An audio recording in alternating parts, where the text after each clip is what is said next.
Shalom.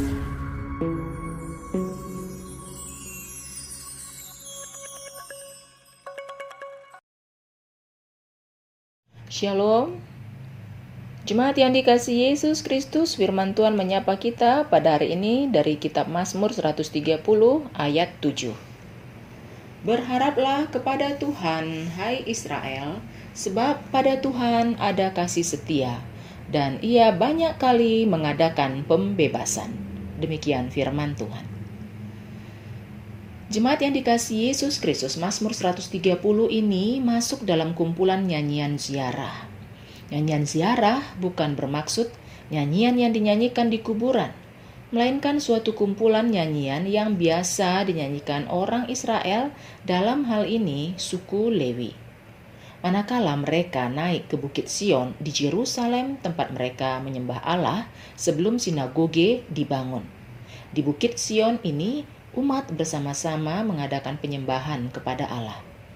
Ada 15 anak tangga yang harus mereka lalui untuk sampai ke puncak mezbah.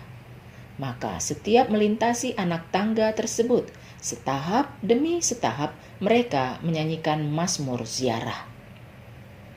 Dengan menyanyikan nyanyian ziarah ini, mereka bersaksi bahwa begitu banyak alasan bagi manusia untuk datang bersembah kepada Allah, mengingat besarnya kasih setia dan pembebasan yang Tuhan berikan kepada umatnya.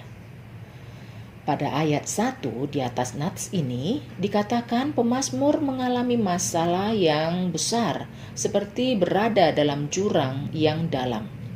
Ini merupakan kiasan yang sering digunakan untuk menunjukkan ketidakberdayaan di dalam pergumulan. Ia merasa seperti di dalam jurang persoalan, di mana ia merasa tak sanggup untuk menolong dirinya sendiri. Maka pemazmur menyadari kelemahan atas dosa-dosanya, lalu mengakui kesalahan-kesalahannya dan memohon ampun dosa. Lalu Tuhan menunjukkan belas kasih-Nya dan mengangkat pemazmur dari persoalannya. Maka nyanyian yang diawali dengan jeritan minta tolong berubah menjadi puji-pujian atas kebesaran kasih Tuhan. Tentu tidak segampang itu kita mengatakan kalau merasa berdosa, minta ampun saja kepada Tuhan. Maka persoalan akan selesai.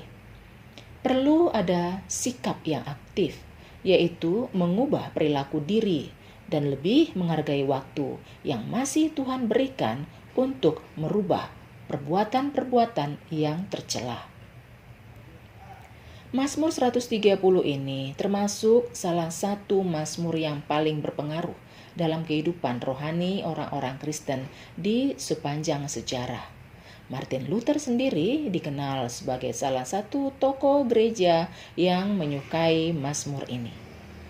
Jemaat sekalian, hidup kita juga tidak terlepas dari masalah dan pergumulan yang datang silih berganti dalam kehidupan ini. Namun marilah, sebagaimana suku Lewi yang menyanyikan mazmur dalam setiap tahapan demi tahapan menuju mezbah Allah, kita juga mengakui dan hanya berharap kepada Tuhan saja dalam segala dinamika hidup kita. Jangan mencoba berharap kepada kuasa-kuasa kegelapan di dunia ini, yang semuanya itu tidak berdaya di hadapan Tuhan. Marilah kita tetap setia dalam pergumulan kita, sebagaimana Paulus yang juga tetap setia kepada Allah, dan ia berseru dalam Filipi 4 ayat 13. Segala perkara dapat kutanggung di dalam Dia yang memberi kekuatan kepadaku. Maka demikian juga kiranya kita tetap yakin bahwa bila kita hidup dalam tuntunan kasih Tuhan, masalah kita atau masalah negeri ini juga akan segera berlalu. Tuhan Yesus memberkati kita.